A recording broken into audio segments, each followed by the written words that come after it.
don't forget to hit that like button and subscribe. This movie, right from the very first frame, pretty much just sets up the tone for what it's going to be throughout, which is the thought process, like the thinking behind every shot or every line of dialogue, every actor cast, whatever, is always just fun. Like, is it going to be fun? There is zero pretense here. This isn't Schindler's List. It's fucking just pure popcorn fun. And one of the very first meta movies. Do you know what I mean? Like, it's one of the first genre-specific movies where they were referencing earlier iconic movies within its genre of, you know, obviously the zombie genre. And interestingly as well, there's a lot of links to Night of the Living Dead in this movie. Other than the fact that just they reference the movie and they, you know, the morgue owner who's hanging out with Freddy and teaching him the ropes in the opening scenes. He's explaining that Night of the Living Dead was a real story and it really happened and they made a movie about it, but they changed a lot of the facts around. But also, I can't remember who was it, the writer or someone to do with creating it, basically had an agreement with George A. Romero that he would make a sequel of sorts to Night of the Living Dead. Okay. And with that in mind, that is the reason why all of Romero's Dead movies after dropped the living bit. So they became just Dawn of the Dead, Day of the Dead, Diary of the Dead, and all the horseshit that came later in his life. So it's actually, not only did it have a lot of links to it, but it seemingly had more or less the green light and stamp of approval from the original Godfather of Zombies himself. Yeah, I mean, I haven't seen this film before, I'll say that first. Was it your first time? Yeah. What do you think of it? Well, I knew that it was going to be a funny film as soon as I saw the title card at the start where it was like, this really happened. Yeah. And these are their real names. I was like, here we go. It was just like, and you could tell from the start where he's like showing the new intern guy around, like, these people have ordered 3 skeletons with perfect teeth. And then he's like, what does PT stand for? And he's like, perfect teeth. And he's like, you'll get it. So, so and how much did you be like, but I wish he was my first boss. Yeah, like, he's just a funny guy. Yeah. So it was just the running time is relatively short. It's 90 minutes. 90 minutes. And there's breezes past, Like, in terms of, say what you want about, like, whether, if you're a film buff rather than a film fan, maybe you wouldn't like this sort of movie. But if you're wanting to become a screenwriter, like, look at this script and study it in terms of having zero fat. Like, it hits the beat so quickly and it skims along, and like pretty much in the first 10 minutes you have the whole setup where I mean, it's not like geniusly done. He basically just tells them. Let me ask you a question, kid. Did you see that movie, Night of the Living Dead? Yeah. That's the one where the corpses start eating the people, right? Sure. What about it? Did you know that movie was based on a true case? Yeah. And he just straight up tells them, Night of the Living Dead was a real story, and we have all the original bodies here. The army accidentally sent them. Yeah. And we've got them down in the basement. And they go down to check it out, and he just slaps the side of the canister, and all the gas gets released.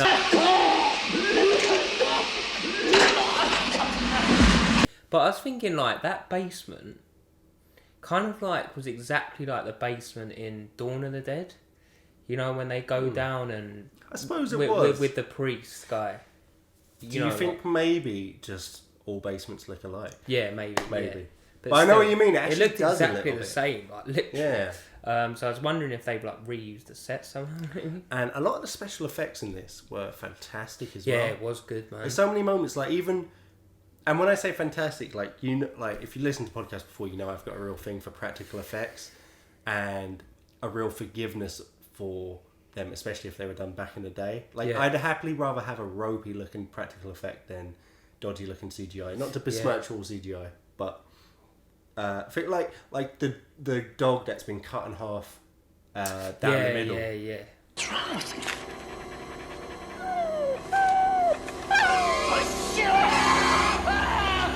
when they become reanimated and they're just sort of like lying on the floor barking and cheering, like something, it just sells it for me. I don't know why. It's probably because it suits the corniness of the effects, suits the decade it was being made in as well.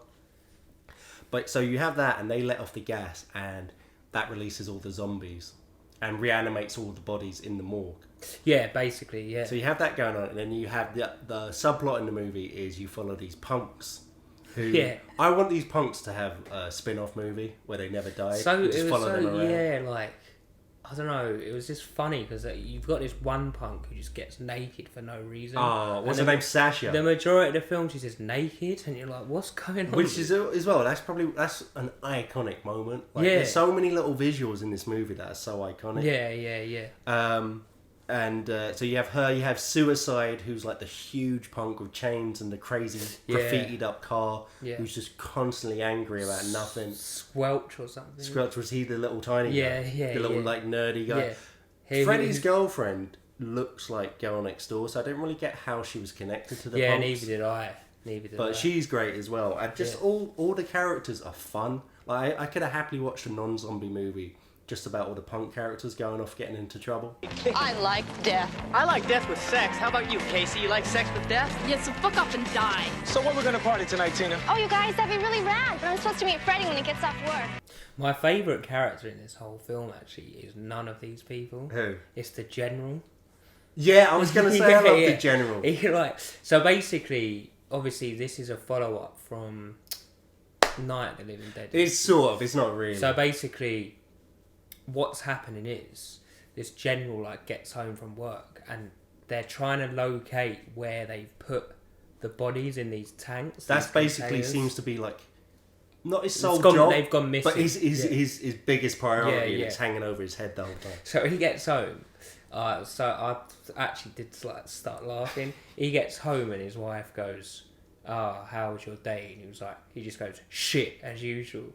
And then he goes, what's for dinner? And she like gets excited and he goes, pork chops, your favourite? He goes, I had it for lunch. He he's just such a dick for no reason. Yeah.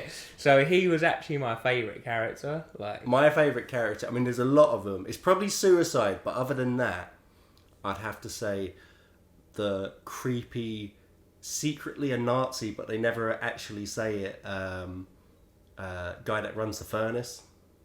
No, he runs the morgue. He runs the morgue. So basically, Freddie and they're nearly like the infantry guys. Freddie. So basically, the morgue is across the road, and Freddie and on his first day, like, isn't there a running Simpsons joke where like someone keeps dying in it, and there's like, oh no, it's Police Chief Wiggum, like a police always dies, or the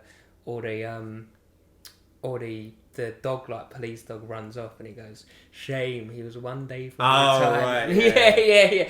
And it's kind of like, it was his first day kind of thing. Yeah. So he basically that's a joke as well in the movie where when everything's going crazy and all the zombies are running about, Freddy swears at his boss and he goes, if you like this job, you don't speak to me like that if you want to stick around. He's like this job, like what are you talking about? Basically they're working in like I don't know, it's just a random factory full of like skeletons and bare shit. Well, he's obviously connected to the morgue in some way. But anyway, that character's my favourite because he's just...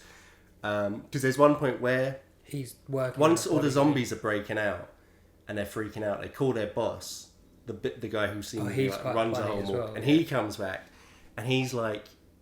It's weird the way as well, everyone just knows that these zombies are kept in the basement. But he's like, why did you let them out for? Blah, blah, blah. And they're all scared to call the military because they just don't want the military coming in. Which doesn't really make sense, but it's obviously just, they wrote it in and brushed over it just because otherwise, like, that would ruin the movie. But again, this film, everything they do has like a side running joke to it. Yeah. Because they're like, when he finds out that they've got out, the first thing he says, did you call the number on the side of the tank? Yeah. Right, and he's like, no, I didn't want to call the number on the side of the tank because he's just not the owner guy, the other guy that's showing the intern around. He's just frightened that he's going to lose his job this whole time. That's the main thing of it. Like, well, what I love as well is so once they get attacked by a few zombies and they chop them up into little pieces because and they're going to take it across the road to the morgue to burn them. And one of my favourite moments in the whole movie is they put it all in Yeah, sacks, big and they don't want bag. to tell the guy running the morgue what it is. what it is. Obviously, they just want to burn it and get it over and done with. So when they bring it in, and he sees this bag wriggling, and he's like, "What is it?" Rabid weasels. What? What the hell are you doing? A bunch of rabid weasels? He's like, "You can't just put live animals into a he goes, furnace." you can't just, that's cruel. Let me take them outside and shoot. like, It's the way he reacts. yeah, like, yeah. "What?" Basically, he is a secret Nazi because when he's cutting up the body, or like whatever he's doing, he's like got this like Nazi music in his ears. So Yeah, and there's loads of little touches. Like, Yeah, you see yeah. things in the background, like behind a drawer that's like Yeah, long. yeah. But that touching on that as well, because the pieces are still moving, is that the zombies in this movie are completely different than pretty much any other zombie movie. Whereas, first of all, they can talk. They can still think. They can still communicate. I was surprised about that. And they're also completely indestructible. You could, unless you completely burn them into a million pieces or chop them up, they just keep moving, keep coming after you. For example, there's bits in it, for anyone that hasn't seen it, that they actually reference Night of the Living Dead loads of times. Like, hang on, what do they do in the movies? That Night of the Living Dead. Hit it in the head and kill the brain, and then they chop its head off, and its head's still moving. Movie live? Yeah. They're like, why is it not working? So basically, that was good, and I was really surprised where, as you said, like, basically we'll get into later why they're obsessed with eating brains. Zombie films, they're just obsessed with eating brains. Well, not in zombie movies. Only in these zombie movies. Oh, only in these zombie movies. But that is what's interesting, where when you think of like the cultural... pop culture representation of zombies, and when they're parodied, when they're actually parodied, this movie kind of set the what do you call it? Set the motifs rather than what are zombie movies, because no other zombie movies they talk about brains. No, and I realised this. But always like in cartoons and stuff. They would. Like, I realised after this. In The Simpsons. Yeah. I realised after this that whole Treehouse of Horror where they're going brains is a direct kind of copy of this. So the Simpsons do pop culture references really well. Simpsons did it. But did it first. Yeah, like in this, basically they're obsessed with getting brains, which is a reason we're going later. But one of the zombies just gets on the radio and like send more people. That's way later. Yeah, because basically once they have the idea to burn the rabid weasels, which is actually the zombie parts. And eventually they just show it to the morgue guy because he's not buying it, so they just have to show him. So they all burn it. And you think, oh, the movie's only half an hour long because they burn it and everything's good, but the smoke from it goes up into the air and makes it rain. And that causes the cemetery next door, where all the punks who are waiting for Freddy to finish have gone in to hang out. It makes the smoke goes up into the clouds and it rains. Yeah, acid rain kind of and stuff. the rain sinks into all the graves and makes every single body reanimate. Yeah. And we skipped over a sequence as well. You talked about it before, but I think her name's Sasha. She starts saying randomly, they're all hanging out in the cemetery, and she turns to the black character and starts saying, "Do you ever wonder about all the different ways of dying? Well, for me, the worst way would be for a bunch of old men to get around me and start biting and eating me alive." And she just starts getting naked. And this is something that she's done before, because like one of the others goes, put on a light, she's getting naked again. And she starts dancing naked in the rain up on a grave. And then what's his name? Suicide slaps her and goes, "Respect the dead." No, he says that later. But it's one of the craziest, most iconic scenes in it. And you think, why? Again, like, there's no need for it to be in it, but it might be the best thing in the movie. For some reason, they just wanted to have her naked. But it's brilliant. So they just did. She was actually wearing a cup, basically a fake pussy. Over an actual pussy? And fake tits? Or... No, real tits. Oh, right.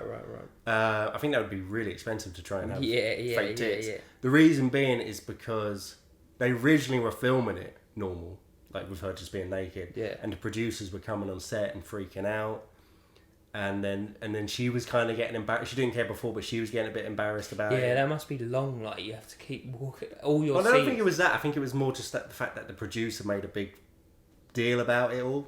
Yeah, but there's one thing having a sex scene where you're naked for like one scene. Like, for the majority of the film, she's naked in this. So it must be like Yeah, but you proper know long. what?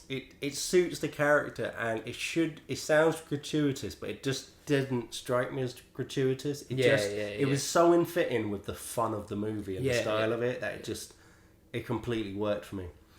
Saying that, do you know who the director is? It is the writer of Alien. Oh, I did see that. Yeah, on his IMDb, known for Alien. Yeah. And he also wrote one of my other 80s horror sci-fi classics that I love,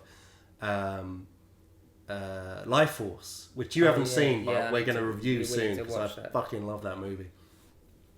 But anyway, so getting back to the plot. So from here onwards, you also have the ticking time bomb of Freddy and his boss who released the gas. Yeah, Who released the gas at the beginning. They're slowly turning into zombies. And I love the scene where they call in paramedics to check them out. Yeah. And this is around the time they think they've fixed everything by burning it. They don't quite realise that the graveyard, all the zombies from there are being resurrected. So the paramedics come and they can't work out what's going on because they're doing tests on him, and they're basically saying... like no vital signs. Yeah, like, you know, your skin is cold, your heart's not... We can't get a heartbeat. Like, by all measurements, you're dead. But you're still there, just like sweating and asking us questions. So they can't work out what the fuck's going on. They're freaking out. Paramedics head outside and they get ambushed by all the zombies. Yeah.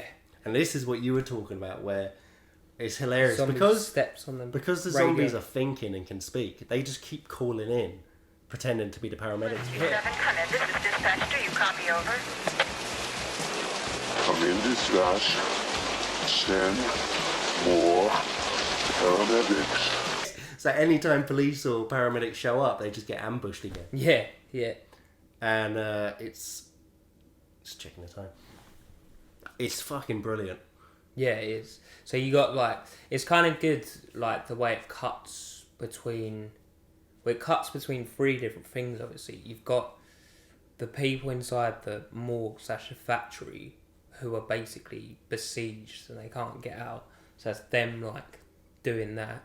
Then you got the zombie hordes going around. Then you got the punks who've kind of got their own thing going on. Some of them they've split up. Yeah, Some of them have got separated, and we actually skipped over the most iconic zombie in the whole movie, when the punks first escape out of the graveyard because the rain that's coming down is actually burning their skin. Yeah, and they break into this basement, and when they get in there, they're confronted by this zombie that's...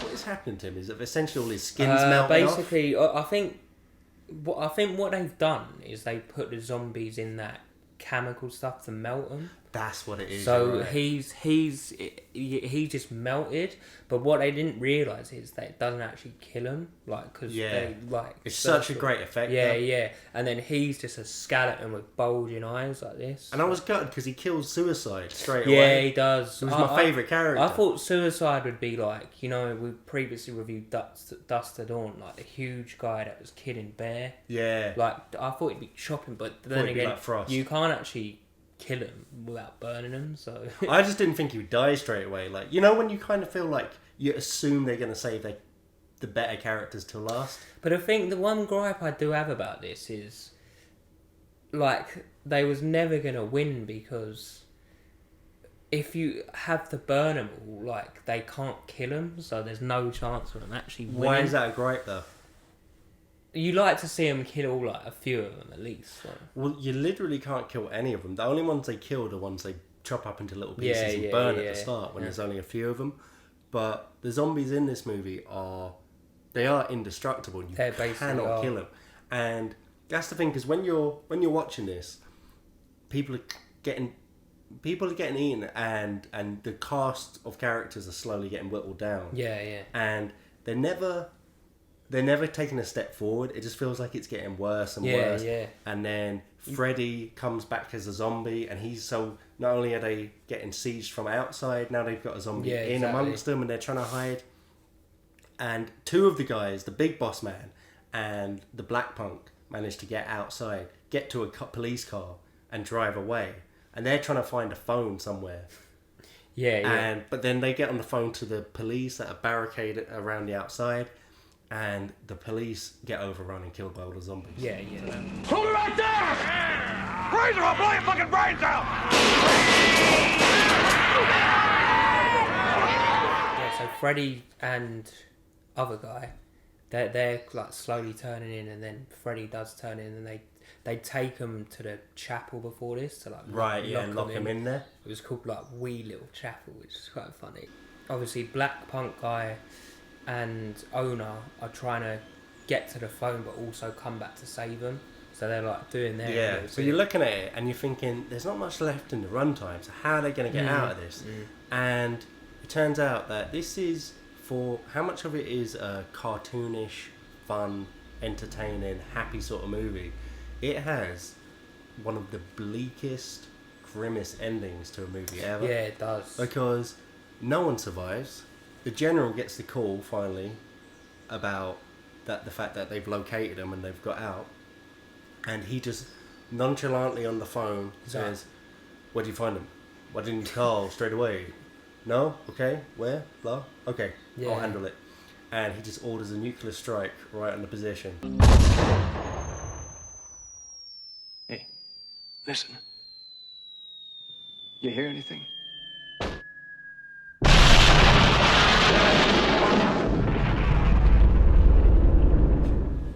Yeah, and then wiping out everyone. And then it cuts, and it's like, more or less direct hit.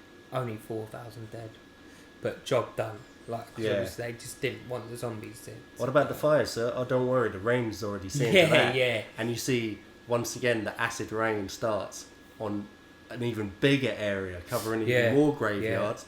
So not only does every character die, but also the zombies, even more zombies are coming back. So then this leads on to there was another 2 films. Well, so there's another 2 movies. Which were shit, weren't they? Well, the second one is an odd one. I actually kind of enjoyed it, and if you're a massive fan of the first one, I'd definitely check it out. Okay. If you can't tell already, I'm a huge fan of this first movie. The thing about it is, there's 2 things. Essentially, first of all, it's essentially like a kids' movie version of the first movie, where there's no blood and guts and no swearing, which, to be honest, isn't the worst thing. But my biggest gripe with it is it's the same movie.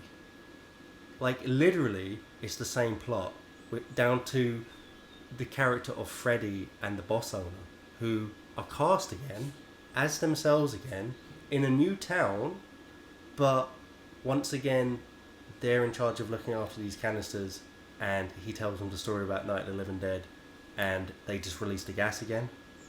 But I thought they were dead, though. That's what I mean. It's the same. It's essentially a remake made 2 years later for kids. I see. So it's. But why didn't they expand on this one? Like, because I don't know. They deliberately done the whole nuke thing, and then they showed like an arm coming up out at the end. It's like that's the weird thing. And other than that, like, there's not punks again. It's a bunch of like kids and a babysitter, and that's kind of like the other cast of characters. But that core element is literally just sort of lifted out of the first movie and dropped into this one. To the point where I just couldn't get past that when I was watching it. It is an enjoyable film again, but it's just too much of the feeling that you're watching the same film, but not as good. Yeah, that's kind of like not as good, not as original, not as bloody, and not as. That's sweary. kind of like a big. And with no sex scene, no naked dancing. Big sellout, to be honest. Yeah, it's just weird. And the third one is a big drop off in quality, but actually, I actually really enjoyed it. It's essentially a love story where the son of a general who's working on this, doing tests on these zombies, his girlfriend dies, so he sneaks her in and brings her back to life as a zombie. And they continue their romance, but she has this problem of craving brains. Oh right, yeah. Because again, we skipped over that, but there's this brilliant sequence where they while they're still under siege, the characters are able to bring in a zombie and tie it like, down. ripped in half. And they essentially like interrogate it. Yeah. They ask her, Why do you eat people? Not people. Brains. Why? The pain. What about the pain? The pain of being dead. They ask her, like, what are you doing? Why are you doing this? And she explains, it hurts to be dead. it hurts to be dead. And the only only thing brains, that gives any relief is eating brains. So basically, brains are like paracetamol or morphine, and like they'd eat the brains and then they'd be alright probably for about a couple hours and then need more to continue it. And also, just last thing about the third movie, it's a big That's drop what I off get. in quality, so go in expecting that. But it's actually more in keeping. It's not as fun, but it's more in keeping with the spirit of the first movie. It's very punky again, and it has like a funny, quirky cast of characters. Like there's a Puerto Rican gang that keeps popping up in it again and again, and it's fun, and it's a movie for adults again. It's not like a kids movie like the middle one, but the first one is. I don't really think of it as like recommending a trilogy. It's the first movie. That's what you want to go in for. I'm not actually, for anyone that hasn't seen this, I'm not actually going to compare it to another zombie film. I'm going to compare it to a film that I think is very... Did you say this was like cartoonish? Oh, yeah. I'm going to compare it to a film that I think is very cartoonish, and for adults like this, Mars Attack. Yeah, kind of like very much like Mars Attack, like zany characters all about. You got the zany actual Martians, and like it's just a big joke comedy kind of thing. It's not quite like I would say Mars Attacks is fully a spoof territory. Yeah. Whereas this is it's trying to do be more this serious. was like meta before meta was even a thing yet in genres. But yeah, in terms of like tone, definitely. Yeah. And in terms of just it's fun. Yeah. Mars Attack's fucking fun. But you can enjoy it as a movie on it to itself, and it invents its whole original lore of zombies. Like these zombies are unlike any other zombies seen in any other movie. They run by entirely their own rules, and I would love it if this became its own subgenre of zombie movies that work like this, where zombies can speak and they're indestructible, and just kind of expand it out from the time and tested formula of because there's only two types of zombie movies really. There's the ones that are true to Romero's slow moving, they return from the dead zombies, and there's the 28 Days Later style virus, fast moving, living zombie creatures. You can kind of expand this if you want it to be like, because obviously the zombies are like observant, and they can speak and they know what's going on. Imagine if they like somehow became civilized and like started running their own society. There's been a few movies like that. There's actually been a few movies that have kind of done that. There was one, I can't remember the name of it now, but it was set in the 50s, an alternative universe of the 50s, where there was a zombie outbreak in the 50s, and they domesticated zombies and kind of just turned them into nearly like slaves. Oh, really? I don't know if it was any good or not. I didn't actually see it. Yeah. Maybe worth a review at some point. Yeah. But yeah, just this is an easy watch. It's the kind of movie you could put on at any time. Yeah. Anywhere. In the background or actually watching it. Recommend it to anyone. Even people that don't like horror movies. But it is quite scary. Like, it's not... Yeah, it is. It is... It's not like... I don't want it to come across like it's a parody. It's not. It is... It stands alone, I think, as a movie. Standalone movie. It 100% works on its own merits. Yeah. I mean, I really enjoyed it. I like zombie films anyway, and it's kind of...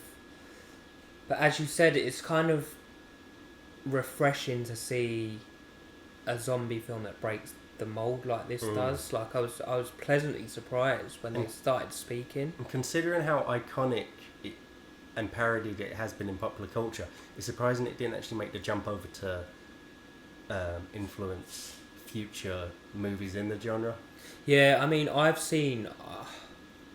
the zombie genre is overused now massively. It got, after the success of 28 Days Later, that kind of reignited it. It got really oversaturated. And now it's died down again, thankfully. And now they even do films where they basically are zombies, but they're not zombies. Like It's what? like just other, instead of zombies, they replace them with aliens, but essentially they are kind of, it's the same premise, and they just didn't want to do another zombie film. It was too. Do you know what I mean? Yeah, it was. I mean, it's weird because there was a lot of experimenting, like we said, you know, with like domesticated zombies and zombie romance movies, and you know, Shaun of the Dead. Some of them were brilliant. Yeah, but there wasn't enough. Like, this movie completely broke the mold. There wasn't enough breaking the mold movies. It was always movies where it's like zombies doing zombie things like we've always seen them do, but this time it's set in space or it's a romance. But I like this where it was the rules and conventions of the law of zombies that was broken. I mean, a good example I'd probably give you is what do you call that fucking... It was basically a zombie film, but it wasn't a zombie film, where Sandra Bullock, the whole film, she's got the blindfold around her, and then basically... Oh, you're talking about Bird Box? Yeah, I never saw it. If you look at someone... Was it a zombie movie? From what I heard... I didn't see it, but how it was described to me, it wasn't a zombie movie. You basically die and, like, go mad. And there's that other one with, like... But how's that a zombie? Do you mean, like, post-apocalyptic? Yeah. Right. And there's that other one with, like, Mark Wahlberg, where basically they die and then... The Happening. Yeah, that... Yeah, well, you're branching into totally different sort of territory there. But, essentially, it is kind of like post-apocalyptic kind of thing that could have easily been zombies. Yeah, I get you know what I mean? Yeah, I suppose. They probably went to the studio, and they're like, right, we've done 10 zombie films, so is this a zombie film? Well, no, it's not. Well, I tell you what, you know The what Happening would be a great hate review to do. Yeah, like, that's honestly, The Happening's one of my favourite hate watches ever. Like, it is so... It's not as bad as that one we watched with Tyrone, where the rocks were coming from space. No, but that is just a bad movie you'd never want to watch again. I watch The Happening once a year. Oh, do you? Yeah, man, The Happening's well good to watch for how awful it is. Yeah. That is a great bad movie. I mean, do you know what? I'd like to do a hate review on Godzilla, that Godzilla film. I don't know. I'll do it if you pick it, but that was awful. It was literally like the worst film I've ever seen. And we basically got into the cinema for free, and we still like... Did we get into it? Well, you had your cinema pass, so... So you got in for free? Yeah, we was paying like half price, but still I couldn't stomach it. It was awful. I was like, oh, and we didn't walk out for some reason. We just sat there staring at the floor. Yeah. It was awful. Anyway, that's movies we hate. This was a movie we love, so that is a strong recommendation. Yeah. Return of the Living Dead. As I said, first time I've seen it. Seen a lot of zombie films, and what I will say is I found it very refreshing, and for 90 minutes runtime, you can't really go wrong with this. And it's just got everything you want in comedy, an 80s nostalgia movie. Yeah.